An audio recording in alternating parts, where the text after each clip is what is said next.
Today's episode of What's on Your Bookshelf is brought to you by Insignia Training Partners, the leaders in outsourced L&D talent and resources.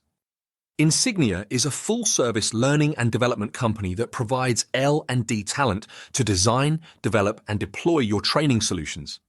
Insignia specializes in providing the right resources for your projects at a fraction of the cost as opposed to bringing on new full-time employees.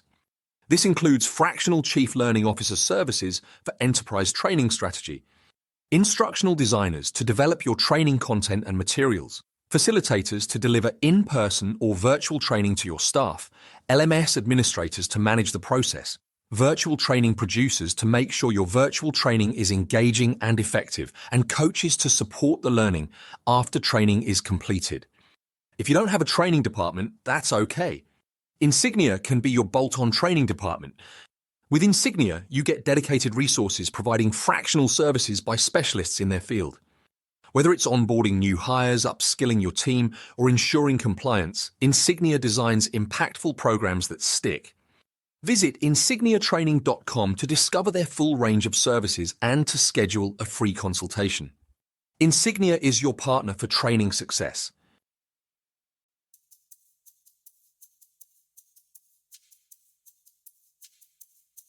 Welcome to What's on Your Bookshelf with your hosts, Denise Russo and Samantha Powell. Hi, everybody. Welcome back. It's another episode of What's on Your Bookshelf. This is a life and leadership podcast where we are living out loud the pages of the books on our shelves. My name's Denise Russo. I'm here with my co-host and friend, Sam Powell, and we are in the midst of yet again another really great book about this quest for living a life of happiness. And the book that we're exploring right now is called Solve for Happy by Mo Gaudat. And we're about 5 chapters in or so. So we're going to talk today about one of the grand illusions. There are 6 of them. That's the first part of this book. But before we do that, let me check in with you, Sam, today and see how you're doing. I'm doing good. Yeah, I'm happy to be here talking about this. This was an interesting chapter. I feel like every time I read one of these grand illusions, I'm like, oh, right. There's just this, I don't know if I was, this was a really good one. So I'm excited to be talking about it today with you. Yeah, absolutely. So this chapter is called What You Know, but it's about the illusion that we have of knowledge. And so sort of a summary as we get into this, it's about what is truly known, which is the depths of our knowledge, the deep going, let's say, north to south, the breadth of our knowledge, maybe going east to west, and then what's missing in the middle and why it's important to be happy and how to stay on track and what knowledge has to do with happiness. So if you were to think of some of the things that stood out for you in this chapter, Sam, what would you say was a highlight for you? I have a lot of highlight marks in this book just because there's, I think, a lot of good quotes. But I think the way he starts this chapter is a good, I don't know, it sets the stage really well. He just says, if I had the power to make one change that would leave the most profound and long-lasting impact on humankind, I would choose to eliminate arrogance. Specifically, I would remove our obsession with being right. I would erase the illusion of knowledge, which I read that and I was like, yep, I'm hooked on this chapter because, I mean, I think we all go through this journey. I think to me, this is one of those like plateaus you've got to level up. Like if you're working towards, I don't know, any kind of like life fulfillment, life enlightenment, right? If you're trying to just get to growth, this is a crest you have to peak. You have to let go of the concept, the idea of being right. And I've seen so much suffering in my life because people are so obsessed with being right. Like we argue about stuff. We'll damage relationships just because we want to have this security of being right when what does it get you, right? Like what's the point of it? I mean, I know I've struggled with this as somebody who just, I don't know, like I can remember multiple instances in my life where this just got shattered and shattered and shattered for me. And I still get humbled all the time from, thinking I know something and then learning that I don't, and all of that. So I think this is one of those if you are on a journey of personal growth, if you are on a journey of, like I said, enlightenment's the word I'm thinking of, but really just improving yourself as a person, Mhm. this is just it to me. This is like one of those plateaus you got to get to and you got to conquer to really, to really move forward. And I mean, that's what these grand illusions really are, right? It's about busting the grand illusions. You have to do that in order to get happy. And I don't know, this one really resonated with me. It's funny because this episode is probably going to come out, I'm guessing, in the fall-ish time frame of the year, maybe. Maybe So give or summer, I take think. summer. So Yeah. that means that when you're listening to this episode, friends, we record these in advance before they come out. My guess is this is going to be coming out in the hot and heated parts of debates of upcoming elections. Mm-hmm. And so for me, when I read this chapter, I started to think about how there is a grand illusion of knowledge of people that are running for office, whether it's in your local community at the state level or even at the national level. And so one of the things that stood out for me in the chapter was that Mo talks about how imagine if you were having an interview with somebody. So if you were interviewing somebody who claims to be knowledgeable, let's say it's a doctor or a professor or some sort of specialist of some sort, you would want to be asking them questions to understand the north to the south and the east to the west, the depth and the breadth of their knowledge, because then you would assess how accurate they were, if they were responsible with their knowledge, if they had more knowledge than somebody else. Like I think about if you were given a medical diagnosis, wouldn't you want to make sure that the person you're talking to, as far as your medical team, has the depth and the breadth? But what he goes on to say is, why then do we not interview people about human and kindness? So humankind or kindness and happiness. And that's what's missing. Mm-hmm. I think that's absolutely spot on, right? Like what does that really look like? And I love he's got a quote in here that says, like, our conviction that we truly know causes us to suffer. It's the ultimate ignorance. And I love that, the conviction that we truly know is the ultimate ignorance. Like that to me I love that. Because I think that's so true, right? And are we looking at the right level of knowledge? Are we understanding that in the right way? It's funny that I use the Insight Timer app, which does like meditations and things. It's a great like little quick way to do a 30-second meditation or 5-minute, whatever you want.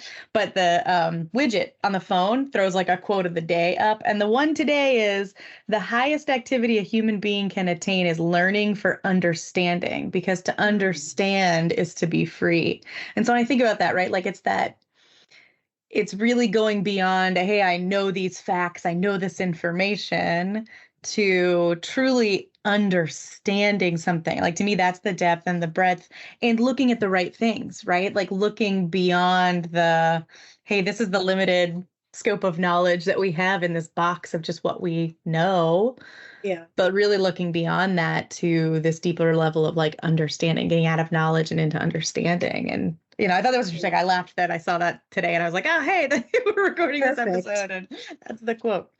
That's perfect. And when you think about this part of the chapter, which talks about the depth first, I can't get out of my mind, Sam, that when we did the episodes on the Coach Wooden book, the one principle that stands out the most for me was to dive deeply into great books. Over all the other principles, that's one that stood out to me because I love to read. I have hundreds of books on the shelf. This entire podcast was built because I recommend books to other people. But what I have found over the year that we've had this blessing and time to be together is that it's in the going deeper that we get the understanding. It's not about the words. It's not about understanding a sentence structure. It's not even just even grasping a paragraph or two. It's about the depth of understanding how this book can actually be absorbed into your own life and what you can do about it. And so he talks about that in this part of the chapter on the depth of knowledge, where he says there's 3 kinds of things. One is known knowns. So those are things that are true or know exist, or it's things that are in your conscious mind. Then he says there's something called known unknowns, things that you know that you don't know. So maybe like How deep really is the ocean?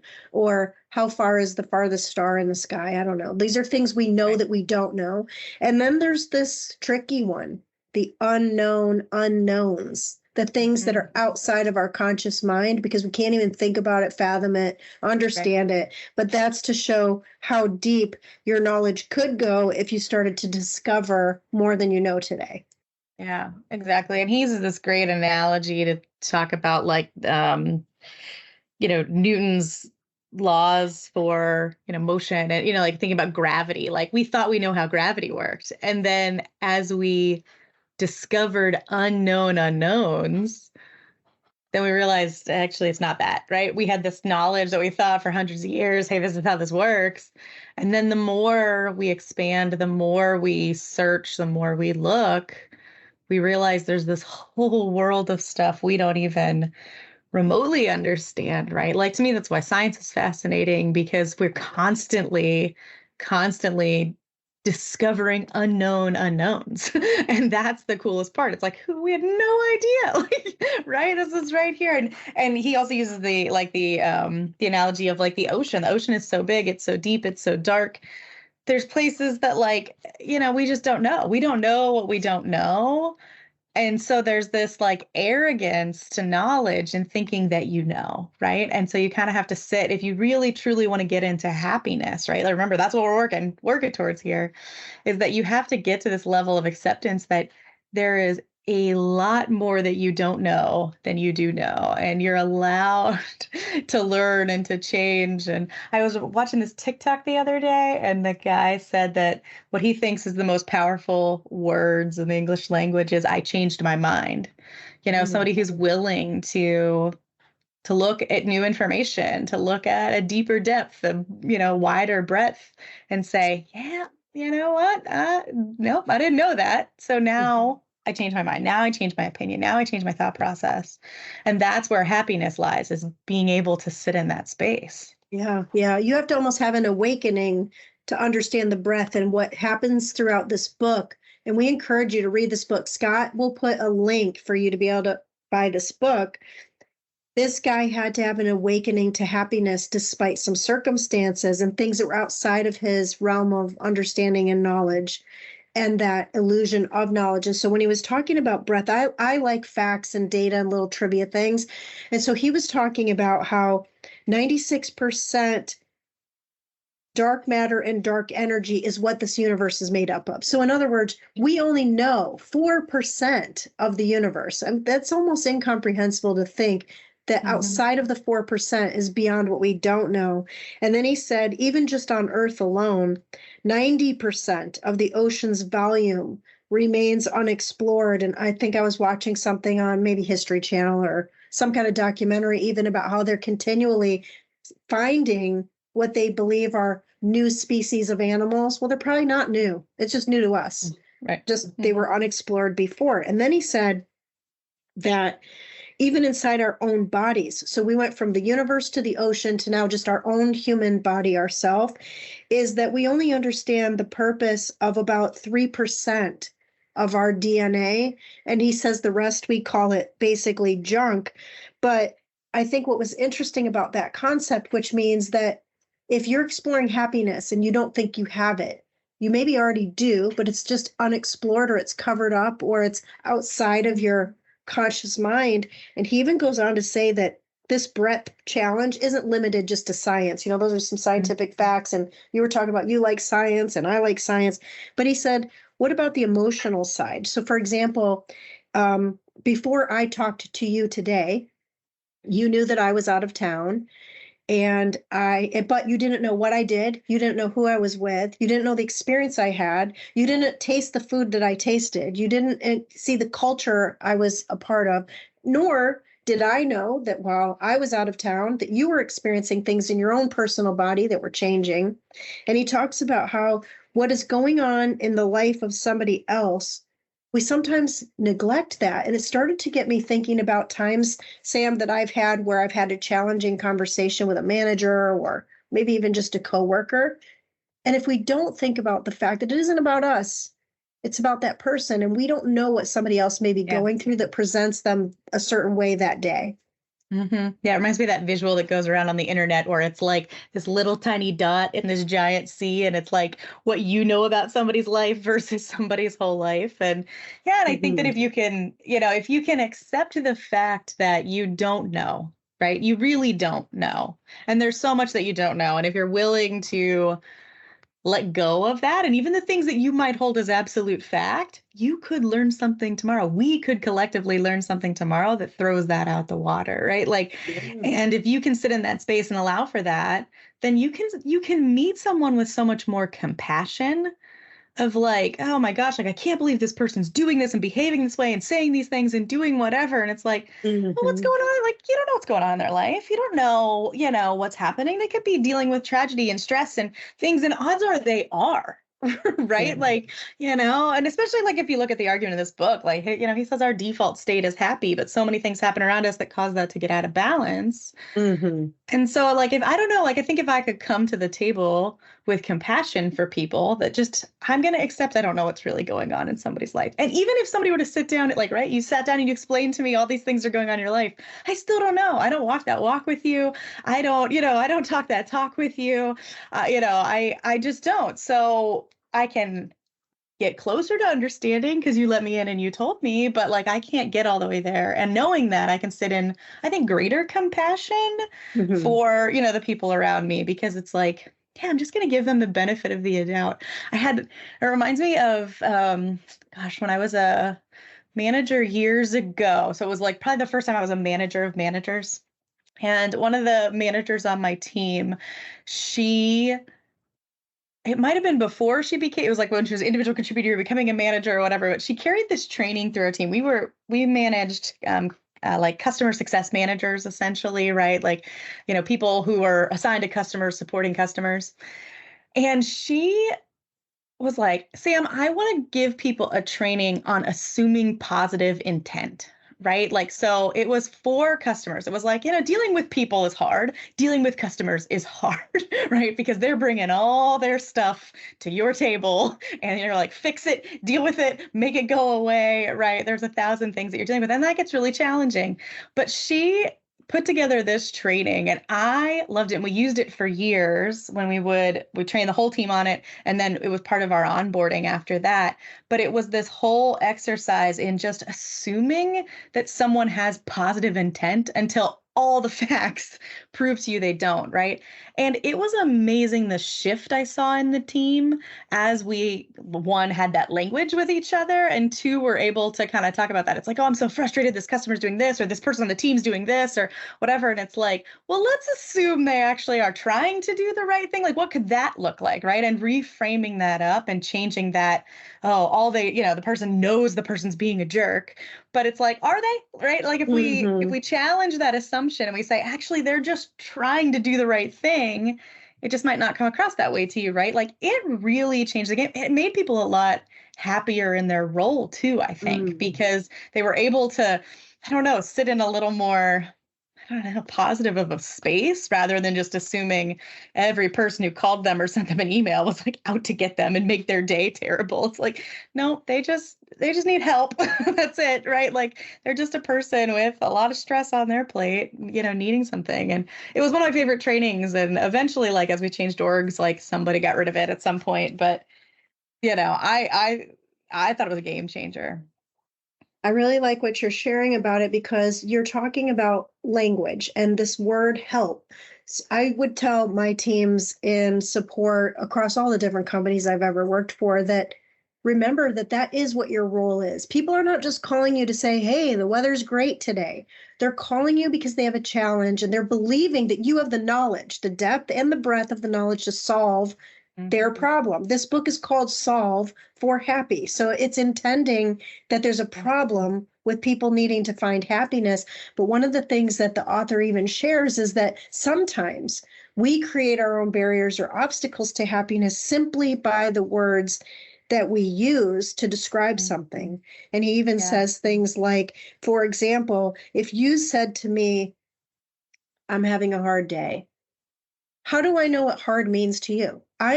Giving Right. the impression in my own brain about, well, hard day to me means this. So I wonder if Sam is experiencing this thing that I call hard. Or Yeah. if you said, oh, this customer's being a jerk. Well, my mind would default to say, when did I have a call with a customer who was frustrated or angry or belligerent or whatever? Or on the flip side, how many times have we been on the call where the customer says, I was dealing with the person that reports to you and they're dumb and they don't know what they're talking about. And actually they do know what they're talking about. Was something missed in the communication, because words can sometimes cripple our way towards being able to have this illusion that we have knowledge, or that we assume people have all the knowledge that they need. But then he goes on to talk about real knowledge. So he uses many examples in the book from his son. So remember, if you've been following along, you know that the whole point of this book was that this man is on a quest to solve for happy based on a really tragic situation where his son at the age of 21 was taken from him in a tragic accident inside of a hospital, actually. And yet his happiness came through the experiences of him thinking about the life his son lived up until the point where he was taken from the earth. And so he talks about this one story where when his son was little, maybe around 11, he would bring in this useless facts kind of book. And Vincent used to love these kinds of books. Every year he'd ask for them for Christmas. And I don't know if he actually ever read all the way through, but there was just something fascinating about these useless facts that you could just maybe laugh about or think, oh, wow, I didn't really ever know about that. But the author goes on to say that wasn't it interesting for him at the older age when his son passed away, for him to think of how important that knowledge was for him as a young man. And he said, luckily, my eagerness to learn overpowered my ego's desire to be right. And he was talking about in that part of the chapter that his son learning these facts and what real knowledge was about at the young age made him become the young adult that he became before he passed away. And that was a lesson his father, who was of course many years older than him, ended up learning just by looking back at what his son went through at a young age. And I love that quote. I highlighted that one too, because I think that's really the key in this chapter, is that if your eagerness to learn can overpower your ego's desire to be right, like therein lies happiness, right? Therein lies one of the big barriers to happy. If you sit in that ego, we talked about ego in a previous chapter, right? Like we talked about self and letting go of that illusion. So if you can let that go, and if you can let go of this need to be right and sit into curiosity and sit into, I just want to learn, you've taken down a huge, huge barrier to success, because we just don't know a lot of times. And the things we think we know, we really don't. If you sit down and really look at it. And I love the thing you said about words too. That part was really interesting to me, because he's talking about how we're limited by our language. And for anybody that's studied multiple languages, you'll run into words, or if anybody who's, multilingual, you run into words that belong, like that one language has that another language doesn't, and there's no translation, right? There's nothing that quite fits. And if you really sit down and you think about that, like we're limited to the perspective we grew up in. We're limited to the languages we grew up with, right? Because you're limited to the perception of all the people that created that language and why they did and what they did. And there are just some there are some things you try to describe in English, for example, that like you can't. But maybe there's a word in Japanese or in German or in Spanish or some language that fits that perfectly. It's one word that describes the whole sensation and things like that. And so there's just there's so much limiting stuff. And so I think that if you can understand that, then you can get to that place where like you can let it go, right? Like just let go of the ego, let go of that desire to be right, because the amount that you don't know is so much bigger than what you do. I had a manager once, I think I said this on a different episode, and the manager, this was from a job I had years ago. He said, your only job is to make people happy. That's your job. I'm like, well, how do you measure that? And he couldn't. And I thought to myself, I can't make somebody else be happy. And yet that was his thought about what my job was supposed to be. And I led a group that was like they had direct line managers, but I was the manager of the programs and the process. And so somehow my job was, if they're happy, that they'd be productive. And so the manager was equating their happiness to their productivity, I suppose. I don't think that's how that works. I don't think so either. Because I can be super productive, and that doesn't necessarily make me happy. Well, and here's the funny thing too, like that manager sometimes was a pretty unhappy person. So I was thinking to myself, well, then how productive are you? But that's maybe a different topic, a different podcast for a different day. So, but it goes along with this chapter as well, which is about the difference between knowledge and wisdom. And so the author talks about how you can be wise to be happy. And so he says that if you examine the thought forms that cause you to be unhappy, then you'll realize they mostly stem from attachments to illusions and false beliefs, which I thought was super interesting because I've been having a lot of calls with people lately, clients, and I think you have as well, with people that are very unhappy.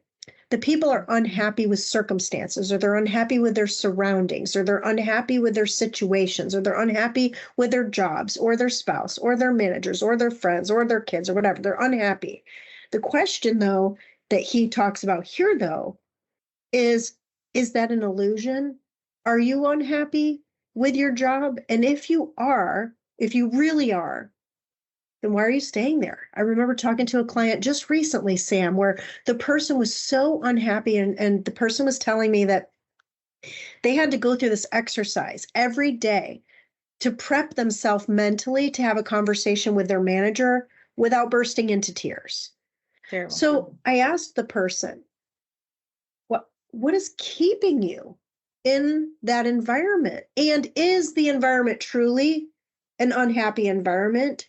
Because maybe it isn't. That's what challenged me in this particular chapter. It got me even thinking about my own personal experiences when I think back to my career. Isn't it funny that you can instantly think of either the polar spectrums of both sides, right? The very best people you've ever worked with and the very worst people you've ever worked around. But it's somewhere in the middle that's the truth, right? Yeah, definitely. Definitely. That's an interesting thought process around the questioning is the environment really the problem, right? Because sometimes that's what, we do. Like we think, and when I coach people, I tell people you can do one of two things. You can change the environment, right? Get out, do something that makes it different, whatever, right? Change the environment, or you can change your relationship with the environment. Those are your only two options, always. So, and what you're talking about is really that second thing, right? Like, does the environment actually need change? And sometimes, yes. And I think in today's world, especially in today's corporate world, there's a lot of yes, the environment needs changed. But sometimes, right, like we can't control all of that all the time, but we can control our relationship with it. I was just talking with a client yesterday who is in a bad environment and probably, needs to get out of that environment.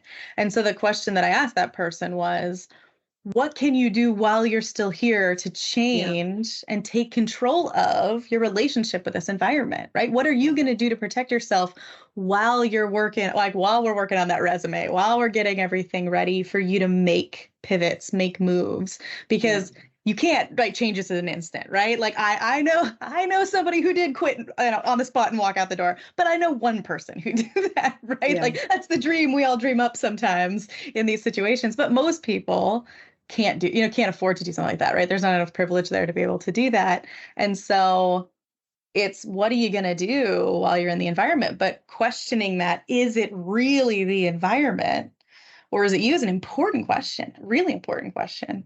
Absolutely. And in the book, he talks about how maybe, just maybe, you need a nudge, or I think a shove.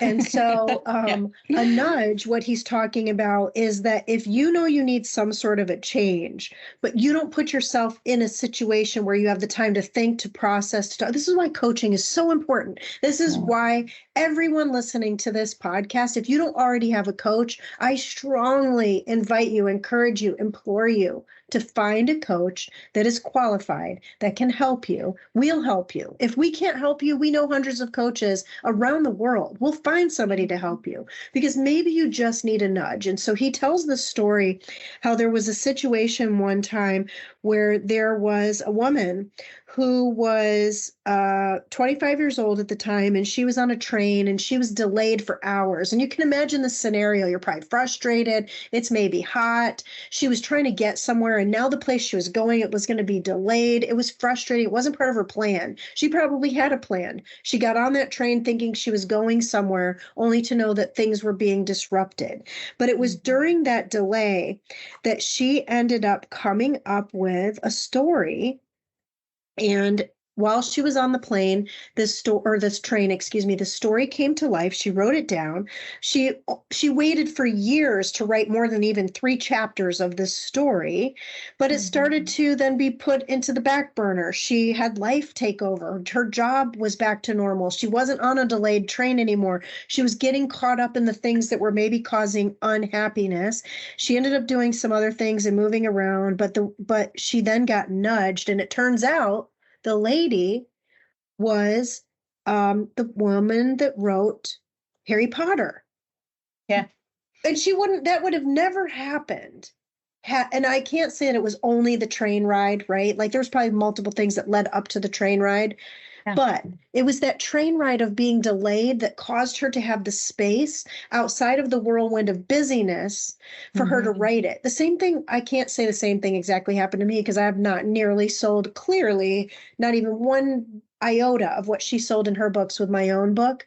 But the same thing happened to me, Sam. You know my story. Yeah. I wrote my book 12 days for 4 years. Didn't do anything about it. And my friend kept saying to me year after year, Denise, when are you going to publish the book? Denise, when is the book coming out? Denise, when are you going to take some action and put this book into the hands of people that need to read it? I didn't do anything about it. But then I had a nudge. And the nudge for me was when my friend Wendy was diagnosed with cancer. And I thought, you know what? If my friend Wendy is looking at life through the positive lens of happiness, despite her circumstances, then what am I doing? Just sitting around and doing nothing. And so what the book says is that sometimes when you stray off your track, which is your track of purpose, perhaps, maybe you just need a little nudge. And a nudge doesn't feel good, right? Like I said, I call it a shove. A shove doesn't feel good, but maybe you need that to be able to get back on track, to figure out what you actually need to do, whether it means you need to erase something from your life, and the book talks about that, or whether you need to have something new come into your life, or whether you need to look at what you just said, which is not looking at things as what we call bad or good. There just is. Life just is.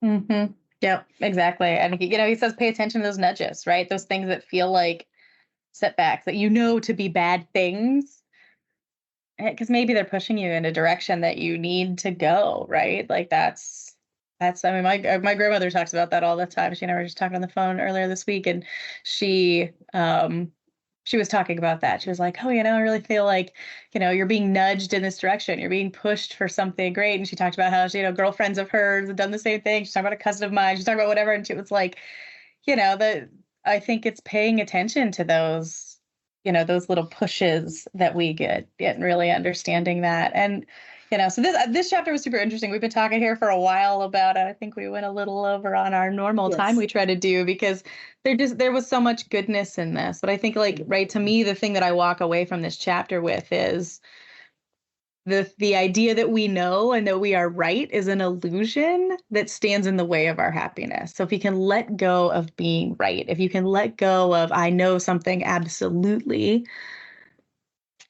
then you can balance out this, equation for happiness. You can get to a place where you have space for happiness, because when you know something absolutely and you have no room to learn or to think or to, move around that, and you've got this ego around being correct, you're blocking your own space. You're blocking the whole path towards happiness. And so for me, I think that's the big thing I'll carry out of this chapter. What about for you, Denise?